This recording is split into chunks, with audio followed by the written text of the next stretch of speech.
Graças a Deus, meus irmãos. Creio que todos estão bem, né? E se porventura você não entrou muito bem, creia, você pode sair daqui muito melhor de como você entrou.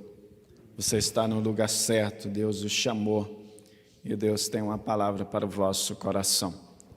Peço que abram as suas Bíblias e acompanhem a leitura do Evangelho de Mateus, capítulo 12. Faremos uma leitura do capítulo 12 aqui, do verso 15 ao verso 21. E depois, nesse mesmo intuito, façamos também uma leitura em Isaías, capítulo 42. Acompanhe comigo a leitura de Mateus, capítulo 12, 15 ao 21. Mas Jesus, sabendo disto, afastou-se dali, muitos o seguiram e a todos ele curou.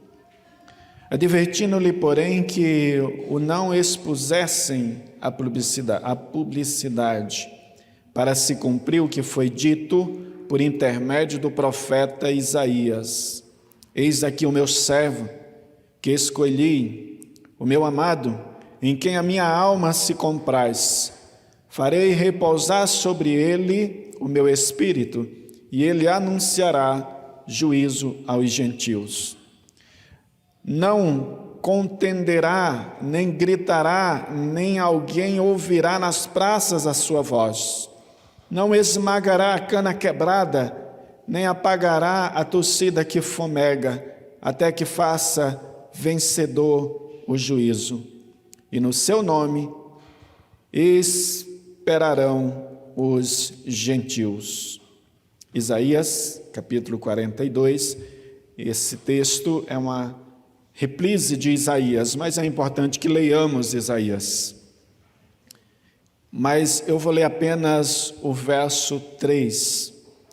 Não esmagará a cana quebrada, nem apagará a torcida que fumega.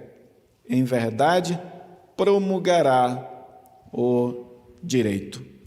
Meus irmãos, o tema do nosso sermão é Jesus, o Deus que busca os fracassados.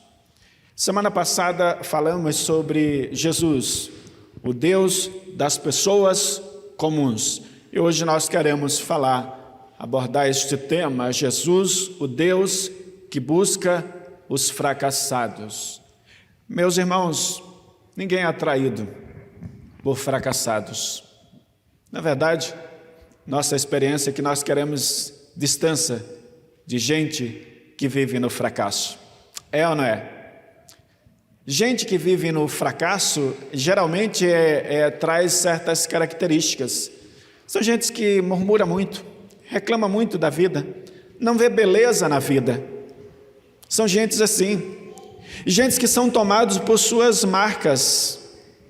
As pessoas, via de regra, mantêm-se distante de pessoas fracassadas, pessoas negativas, pessoas sem fé, sem esperança, mas surpreendentemente, essa parece ser uma característica da qual Deus se compadece de nós. Ele olha para nós, Ele olha para o seu povo, e sempre que o seu povo, meus irmãos, estão passando por dificuldade, por situações de fracasso, o Senhor vem sobre este povo.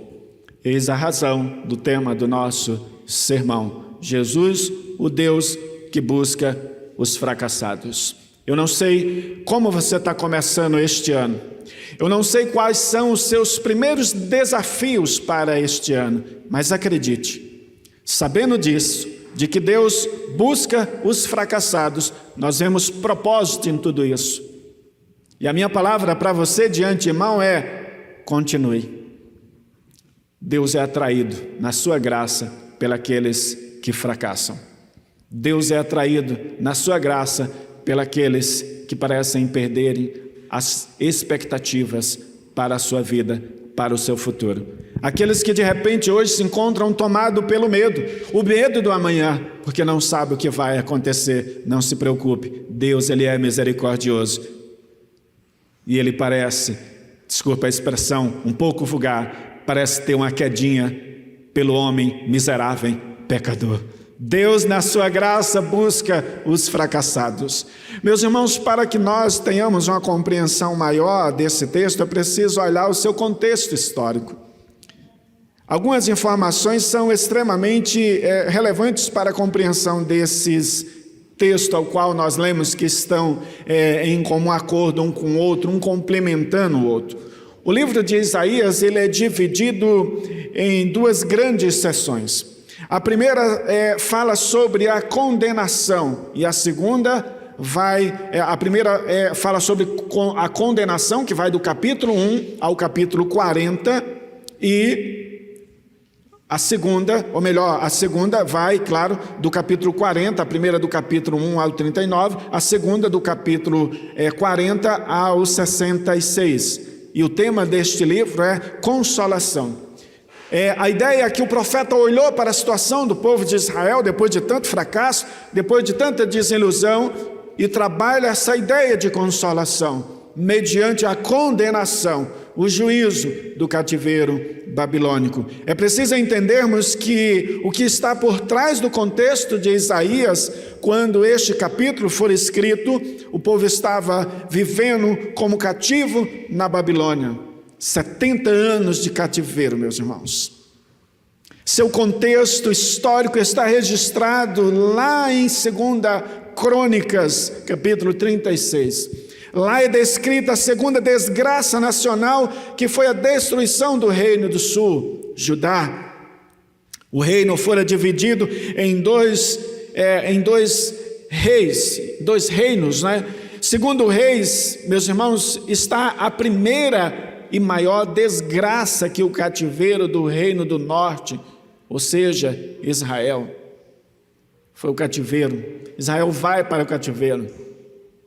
Uma coisa que me chama a atenção, meus irmãos, no contexto histórico, em toda a decorrência do povo de Deus, é que Deus, muito embora este povo ele venha se distanciar do Senhor, o Senhor nunca os deixou de lado. O Senhor sempre foi Deus misericordioso para com este povo. Em 2 Crônica, capítulo 36, o reino do sul, Judá, é invadido, destruído. Tiveram o templo incendiado e a arca da aliança, que naquele tempo estava lá, se perdera e sumira com a destruição do templo. E de lá para cá, claro, não se viu mais a arca, sumiu. O povo perdeu o símbolo, a palavra do Senhor. O povo perdeu aquilo que representava a presença de Deus. O povo se distanciou do Senhor. Deus trouxe juízo a este povo. O cenário, meus irmãos, é de terror. Agora imagine isso. Em Lamentações, meus irmãos, capítulo 4, o profeta Jeremias descreve a nobreza do povo fuçando no lixo em busca de algo para comer. Veja lá em Lamentações depois, capítulo 4. Jeremias está tratando justamente essa desgraça que acontece. A nobreza do povo fuçava no lixo, querendo encontrar alguma coisa para comer. Mas não somente isso. Isso é pouco. Isso nós vemos todo dia, todos os dias. As mães, o texto vai dizer, praticando canibalismo. E ele é bem explícito lá no verso 10 do capítulo 4 de Lamentações. Ele diz: as mulheres outrora piedosas cozeram seus filhos, seus próprios filhos. Já pensou? Que coisa, que situação, que tempo tão terrível. Eu estava vendo um documentário dos acidentes que acontecem na história, e tem até um filme, O Milagre dos Andes, alguma coisa, alguém já assistiu esse filme? Fala sobre um avião que caiu, em que os sobreviventes tiveram que comer a carne dos próprios mortos para sobreviverem. A gente assiste isso, a gente fica chocado, né? Lá, no tempo passado, nós já vimos pessoas tendo que praticar isso. Tal era a desgraça que invadira a nação. Tal era o momento de fracasso. O povo foi levado, meus irmãos, e agora está há 70 anos longe da sua terra. Lá o povo sofre. O povo sente na pele o que é servir a um rei mau, que era o cativeiro babilônico. Foi lá que foi composto o salmo que nós lemos, onde eles vão dizer: às margens dos rios da Babilônia nós nos assentávamos e chorávamos, lembrando-nos de Sião, nos salgueiros que lá havia, pendurávamos nas nossas harpas, pois aqueles que nos levaram cativos nos pediam canções, e os nossos opressores que fôssemos alegres, dizendo: entoai-nos algum cânticos de Sião. Olha o deboche. Cante agora, seus miseráveis. Cantem. Era essa a ideia. Aqui, irmãos, tem um caráter extremamente irônico. E o texto diz que eles empenduravam as suas harpas e eles choravam. Eu não sei, meu amado, se o teu fracasso tem calado a tua boca. Eu não sei se aquilo que te assusta tem trazido silêncio à tua alma. Mas eu quero te dizer algo hoje, nessa noite, de que Deus ama a gente fracassada. Deus é Deus de misericórdia. E eu não quero aqui entrar na questão o que o levou a esta tristeza, a esse desânimo, mas eu quero te dizer algo: Deus é com você. Deus é misericordioso. É o Deus dos fracassados.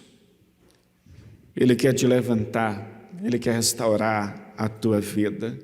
Depois de 70 anos no cativeiro, 70 anos de fracasso, de amargura, aparece um profeta dizendo: consolai, consolai o meu povo.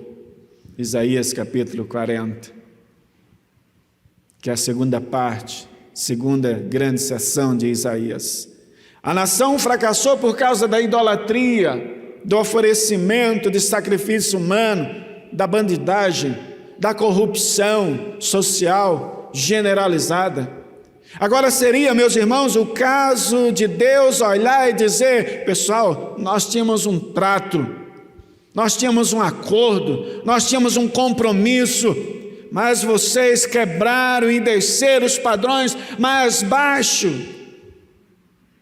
possíveis. Seria o caso de Deus repudiar este povo. Seria o caso de Deus deixar vocês de lado, a vossa própria sorte, é isso. Seria o caso de Deus abandonar o seu povo. Seria ou não seria?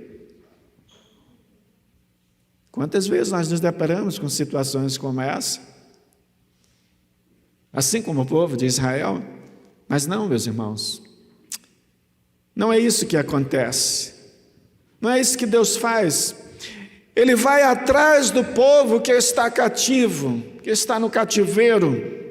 Olha só, o povo está pagando por suas escolhas erradas, pecaminosas, mas Deus vai atrás daqueles fracassados. Assim como tem ido ao nosso encontro, dia após dia. Isso não é típico do povo de Israel, do antigo Israel. Isso também parece fazer parte da nossa natureza caída. Mas Deus, na sua graça, vai ao encontro. O relato de Isaías, meus irmãos: eis aqui o meu servo, a quem sustenho, o meu escolhido, em quem a minha alma se compraz. É um relato do Deus encarnado, indo ao encontro com aqueles que por conta do pecado vivem uma vida de fracasso. Por isso Mateus descreve esse texto, porque Mateus, muito embora esteja num contexto, eu digo, um pouco diferente do povo que Isaías descreve, Mateus sabe que o diagnóstico é o mesmo. Este povo se distanciaram do Senhor. Este povo precisa da graça, da misericórdia do Senhor. Deus busca os fracassados. Meus irmãos, esse povo errou feio, moralmente e espiritualmente. Chegaram ao fundo do poço, mas Deus os trouxe de volta com o seu braço forte para si. Deus os trouxe de volta. Em Mateus 12, verso 20, o contexto não é muito diferente. Só tinha um agravante, era de que eles estavam cativos na sua própria terra e ainda se mostravam orgulhosos. Já viu gente assim? Cativo na própria terra, eu não sei o que é pior. Você levar como cativo a terra, a lei, e trabalhar de graça, ou estar dentro da sua própria terra e ser escravo. Já pensou? Não sei se você já teve a experiência, e eu espero que não, porque esta é uma experiência extremamente traumática. Quando conversamos com alguém que teve a experiência de a sua casa ser invadida por bandido, e o bandido sentar no sofá com a arma na mão e falar, faz isso, faz aquilo, vai procurar joia, vai fazer isso, vai fazer aquilo. Dizem que é uma situação das mais terríveis possíveis. Não sei se os irmãos sabem, eu não lembro em que ano, mas eu lembro que o reverendo Donizete teve esta experiência, de os bandidos entrarem na casa dele, ameaçarem matar as filhas dele, e ele se sentia ali como que só pela graça de Deus. Já pensou nisso? Mas esse povo está aqui, meus irmãos, cativo na sua própria terra, e nós estamos falando no tempo de Jesus, sendo oprimido pelo governo do seu tempo, mas orgulhosos, extremamente orgulhosos, a ponto de rejeitar o próprio Cristo. Lá no Salmo 137, o povo ainda chorava por estarem cativo, mas aqui não.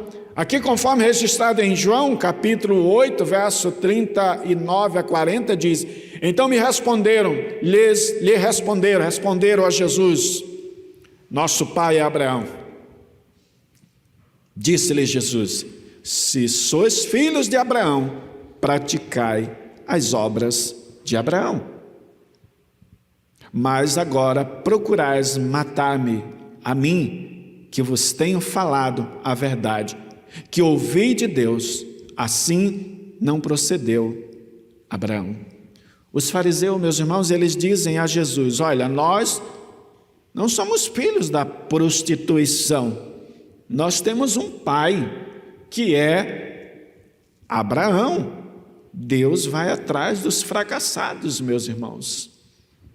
Mesmo vivendo orgulhosamente, e o contexto de Mateus é muito interessante, porque o que antecede o contexto de Mateus é Jesus curando um homem da mão ressequida. É Deus indo de encontro com aqueles que mais, meus irmãos, viviam num contexto de fracasso e necessitavam da graça, da misericórdia de Deus. Jesus é questionado em relação a isso. Deus vai atrás dos fracassados. Os fariseus diziam a Jesus, olha, nós somos filhos de Abraão. Deus vai atrás dos fracassados, e Mateus aplica, meus irmãos, isso a Jesus. Eu chamo você, nessa noite, a pensar nisso, porque às vezes somos muito sem misericórdia, às vezes somos muito sem piedade. Eu diria para você, meus irmãos, que algumas igrejas às vezes não praticam disciplina com os crentes que falham. Não. Algumas igrejas praticam vingança. E ao invés de disciplinar e recuperar a pessoa, elas tangem essas pessoas do convívio com a membresia da igreja. Elas repudiam. Elas encaram como alguém leproso e banem essas pessoas. Apenas um parente. Porque se olharmos para esse texto e entendemos que Deus é Deus de misericórdia, nós precisamos atentar para essas questões. Eu creio que todos nós um dia já tivemos de lidar, meus irmãos, com falhas. Quem aqui nunca teve que lidar com as suas falhas? Quem aqui não tem que lidar todos os dias com os seus pecados? Com as suas mazelas? Todos nós constantemente estamos nesse contexto de lidar com isso, com o fracasso. E ai de nós se não for a graça, a misericórdia do Senhor sobre a nossa vida. Eu quero te dizer algo nessa noite. Olhando para este texto, Deus procura fracassados, ao contrário de que muitos pensam. Deus não usa homens perfeitos. Deus não usa homens perfeitos. Porque homens perfeitos, meus irmãos, primeiro não existe.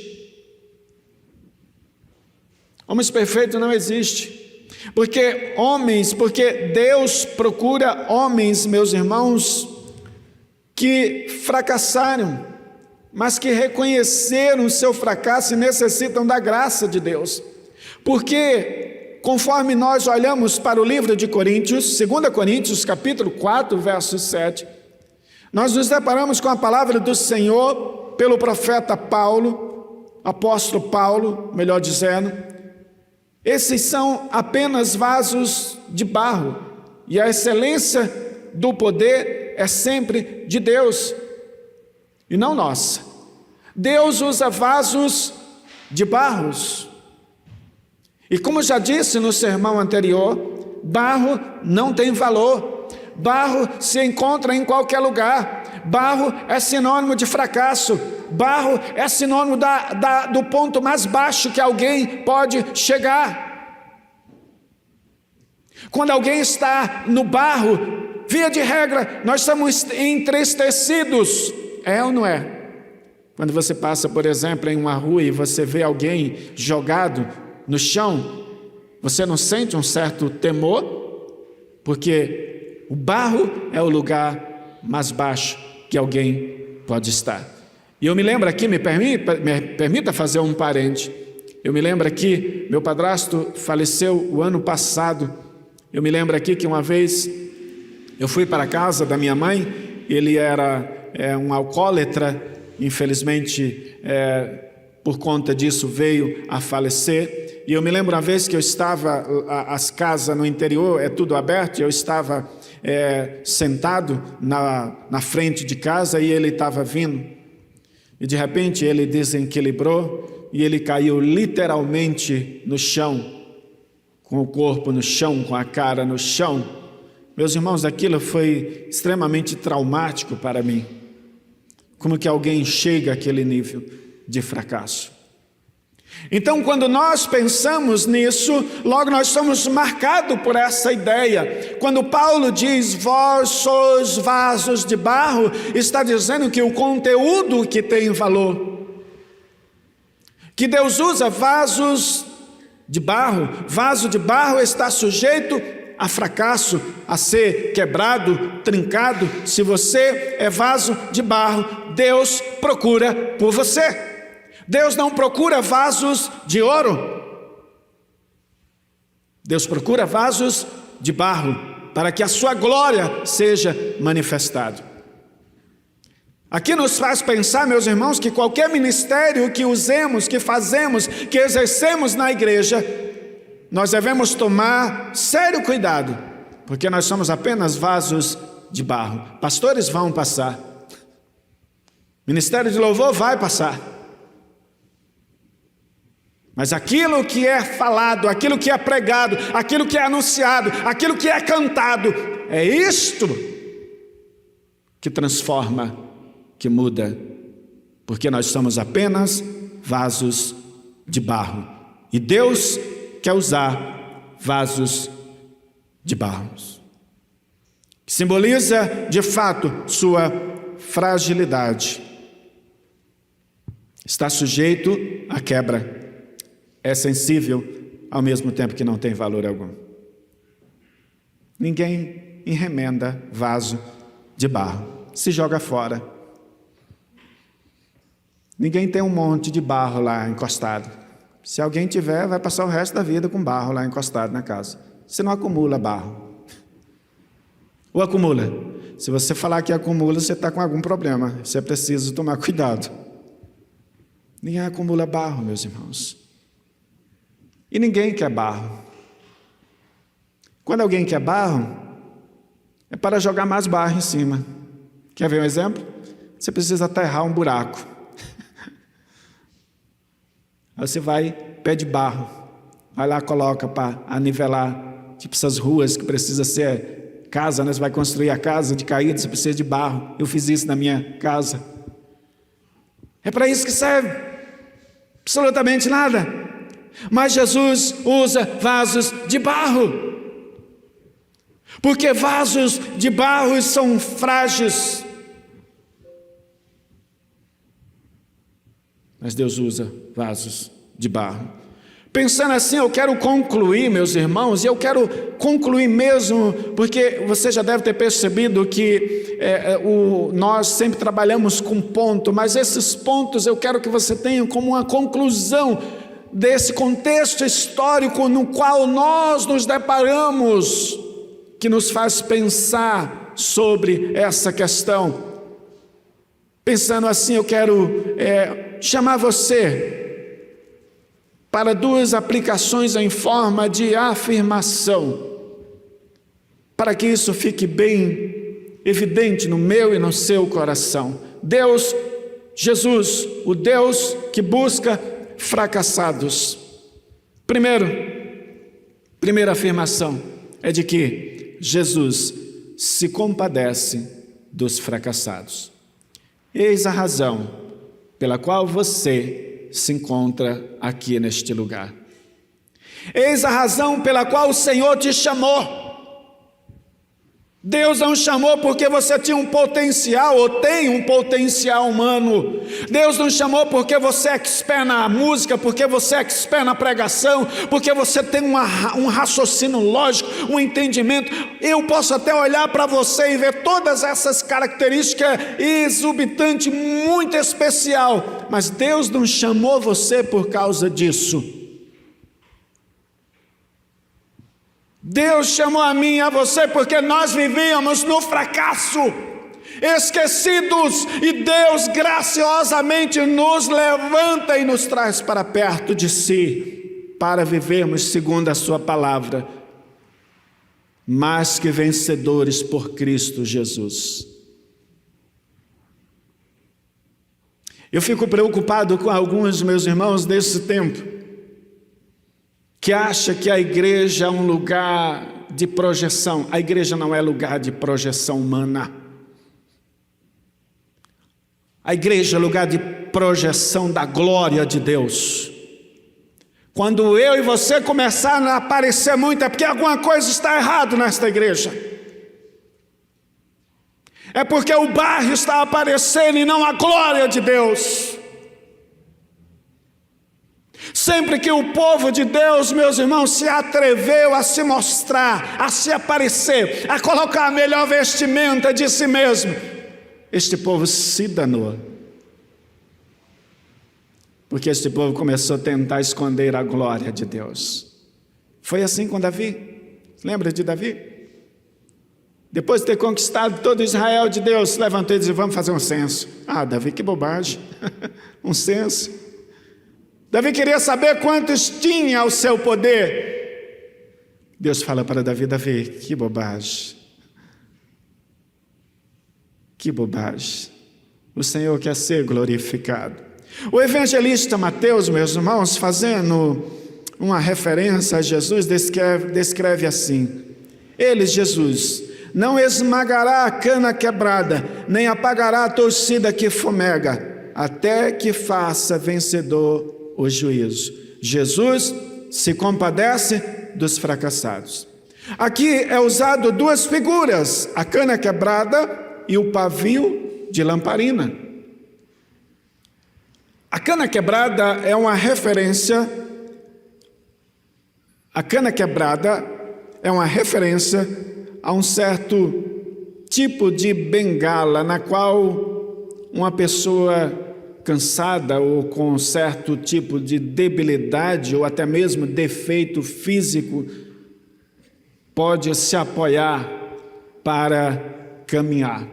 E o pavio que fumega é uma referência a uma lamparina que, na falta de azeite, ao pavio já não mais trazia claridade ou para o ambiente e somente fumegava, trazia fumaça, e fumaça faz mal, é ou não é? Fumaça faz mal. Uma bengala quebrada não serve para apoio, é perigoso, pode trazer danos a quem está usando. Meus irmãos, a igreja do Senhor serve como este apoio ao reino. Por isso Paulo vai dizer que nós somos cooperadores de Cristo. Alguém quebrado não serve de apoio, não tem utilidade. A Bíblia diz que somos cooperadores de Cristo na propagação do seu reino, e mesmo com tantos defeitos, mancos e desacreditados em alguns momentos, sendo apenas uma bengala trincada, quebrada, Deus se mostra compassivo para conosco e nos usa para a sua glória. Já pensou nisso? Mesmo você, eu e você, com os nossos problemas, com os nossos defeitos, com as nossas mazelas, às vezes com as nossas faltas de paciências, intolerantes uns para com os outros, mesmo nós às vezes agindo por falta de misericórdia, Deus nos usa para a sua glória. Deus não chamou homens perfeitos, chamou homens, meus irmãos, que vêm de um contexto de fracasso, de desgraça, de perca, mas Deus chamou a mim e a você. A Bíblia diz que somos a luz deste mundo, mas mesmo às vezes não passamos de um pavio que fumega, que só causa fumaça. Deus insiste em fazer desse fracassado uma tocha incandescente, capaz de ser útil a um mundo em treva, a um mundo caído. Como que você está hoje? Você, como membro desta igreja, o que você, meus irmãos, tem sido? Você que de repente tem entrado aqui, tem assumido, meus irmãos, como membro desta igreja, mas continua nesta vida manca, e talvez você diga: olha, eu não sirvo para nada.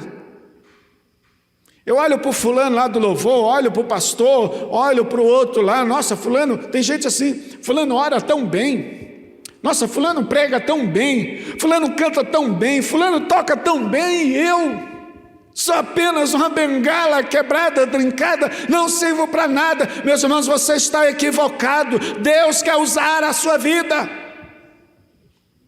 Deus usa homens fracassados. Deus usa bengala quebrada, que não serve para nada. Deus usa bengala quebrada. Deus usa pavio que ainda fumega. Muito embora estes pavios que fumega só causa ardência nos olhos. E a figura aqui que Jesus usa, meus irmãos, é exatamente isso. É o contexto ao qual Jesus está vivendo. Mateus está descrevendo esse contexto. As casas, elas não tinham muita iluminação, elas tinham sequer janelas. E ali você acende a lamparina, o azeite ia queimando. Chegava um momento em que o azeite acabava, o pavio já queimava quase tudo e agora só ficava fumegando. Quem estava perto, a única coisa que aprovava ali era aquele treco no nariz ali incomodando. Hoje nós temos aí a lamparina, é muito interessante isso, né? A lamparina, hoje você coloca gás, o gás por si só ele já traz essa fumaça, né? Eu lembro quando eu pequeno lá no Nordeste, casa ainda de sapé, eu lembro que a gente, para não gastar muito gás, a gente procurava tomar banho cedo, jantar cedo, mas a gente ainda tinha um tempinho para ficar em torno da lamparina. E eu me lembro que a gente ficava ali em torno da lamparina, e no outro dia, quando a gente acordava, a nossa cara estava toda preta, de tirna, né? de sujeira. Eu fico pensando aqui, meus irmãos, que pense comigo. Para que serve um pavio que só fumega? No contexto que Mateus está escrevendo, a ideia era tirar o pavio, jogar fora e pegar outro e colocar no lugar. Embebecer de azeite ali, você ter boa luz. Mas Mateus diz desse jeito, olhando para a misericórdia do Senhor, Deus, Ele não joga fora a cana quebrada, a bengala trincada. Ele restaura. Ele não joga fora o pavio que fumega. Eu lembro aqui, me permita, parente, seminário, nós tínhamos um professor, Dr. Wilson Santana. Dr. Wilson Santana tem uma história muito interessante. Ele é pastor da igreja em Diadema e creio que já esteja jubilado.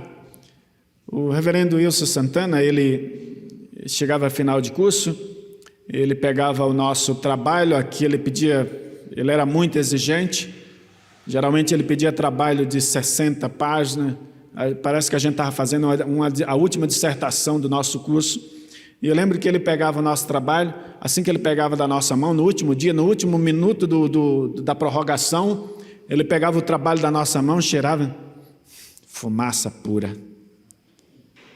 Ele falava fumaça pura, porque ele entendia que nós passamos a noite tentando trazer alguma coisa que fosse substancial, significativo para o nosso trabalho, para a compreensão daquilo que ele pediu para nós estudarmos. Pavio que fumega só fumaça. E talvez, meus irmãos, essa seja o teu contexto, o contexto de alguns. Está na igreja há tanto tempo, mas só fumaça, só fumaça, só fumaça. Perdeu a expectativa. É membro de uma igreja, poderia ser uma bênção, mas vive como um fracassado. Não consegue produzir nada. É você que Deus quer usar este ano de 2022. É você, bengala trincada. É você, pavio que está fumegando. Deus quer usar a tua vida. Deus quer usar a nossa vida, meus irmãos. Deus não joga fora a bengala quebrada. Deus não joga fora pavio que fumega. Deus usa para a glória do seu nome. E você precisa compreender isso. Se o Senhor tem permitido você fazer parte, viver nesta igreja, é porque o Senhor tem um propósito para a tua vida. Deus não despreza uma bengala quebrada, uma lamparina que só fumega. Deus é especialista em levantar gente que por algum motivo fracassou na vida. Seja pelo pecado, seja pelo desânimo, pelo relaxo. Deus é especialista em levantar homens fracassados. Deus é especialista em restaurar bengala quebrada. Mas em nome de Jesus, você precisa compreender isso. Você precisa compreender a graça que envolve a sua vida, a misericórdia que envolve a sua vida. Jesus se compadece dos fracassados. Essa é a nossa primeira afirmação. E a segunda é de que, meus irmãos, a primeira, Jesus se compadece do fracassado. E a segunda é de que Jesus, meus irmãos, Ele não apenas se compadece do fracassado. Jesus transforma os fracassados. Note, não basta se compadecer de alguém que vive no fracasso. Não basta olhar para as pessoas, meu irmão, que coisa, né? Não, Jesus é diferente. Nós podemos não ter resposta, mas o Senhor tem. É preciso fazer algumas coisas para que a sua realidade seja mudada. Lá em Isaías capítulo 42 diz que o servo, no caso, uma referência ao próprio Cristo, ele mudaria a nação. Ele mudaria o contexto de fracasso, de miséria daquela nação. Jesus veio para transformar, meus irmãos, o seu povo, e não para aniquilar. Um exemplo disso foi o seu encontro com a mulher samaritana, conforme registra João, capítulo 4. Aquela mulher estava desacreditada, era mal vista por todos. Sua fama não era das melhores, por isso estava lá a tirar água do poço, em um dos piores horários para se expor ao sol, por volta de meio-dia. Jesus, ao encontrar-se com aquela mulher, o mestre diz: eu tenho a melhor água para te dar. Jesus diz à mulher samaritana, Evangelho de João, capítulo 4, eu tenho a melhor água para te dar. A mulher diz: que é isso? Tu, sendo judeu, não deveria nem estar falando comigo. Quando Jesus diz, eu tenho a melhor água para te dar, meus irmãos, Jesus está fazendo uma referência pelo seguinte fato: o poço naquela época não tinha manilha como nós temos hoje. Os poços naquela época eram em torno de uma escada. A pessoa tinha que descer a tela no fundo e subir com um balde nas costas. Imagina o trabalheira que era. Por isso aquela mulher fica: como assim? Tu nem baldes tem? Jesus diz: eu tenho água da vida. Aquela mulher era mal vista pela sociedade, vivia no fracasso. Era mulher, como alguns dizem, alguns teólogos, a mulher fatal. Nenhum homem queria ser visto com aquela mulher, porque senão teria problema em casa. O texto vai dizer que quando Jesus começou a descortinar a vida daquela mulher teve 5 maridos. Vai gostar de divórcio assim não sei aonde. Vai gostar do pecado assim não sei aonde. Vai gostar de ser enganada assim não sei aonde. Mas Deus buscou aquela mulher de uma forma surpreendente. E quer saber? Aquela mulher foi o arauto de Deus no meio dos samaritanos. O texto diz que ela deixou o seu pote, verso 28, correu à cidade a falar de Jesus. Aquela mulher foi transformada. Deus usou aquela mulher para produzir um movimento de conversão no meio dos samaritanos. Era apenas uma bengala quebrada, era apenas um pavio que fumegava, que tinha sido descartada pela sociedade, pelos seus, mas Deus restaurou a vida daquela mulher. Meus irmãos, nada nos impede, pela graça de Deus, de sermos usados por Ele, em nome de Jesus.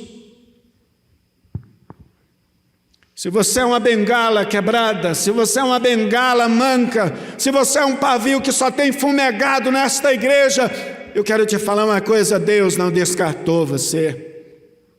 Deus quer te usar, meu amado. Em nome de Jesus, levante-se. Diga: Senhor, eis-me aqui. Esta igreja, você pode contribuir significativamente para o crescimento do reino de Deus neste mundo. Faça de 2022 uma vida diferente, o melhor ano da sua vida. Em nome de Jesus. Tem trabalho para todos. Aquela mulher foi transformada.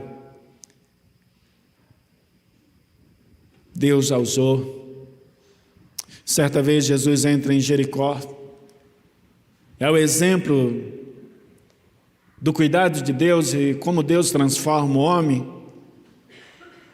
Jesus se depara com Zaqueu, um cobrador de imposto, que certa vez, meus irmãos, eu diria que, se olhar para o nosso contexto, Zaqueu, por ser cobrador de imposto, o ambiente mais propício para Zaqueu, onde ele se sentiria mais à vontade nos nossos tempos, não seria aqui na igreja, mas seria num contexto político que nós vivemos hoje, onde as pessoas amam a notoriedade, amam estar em evidência.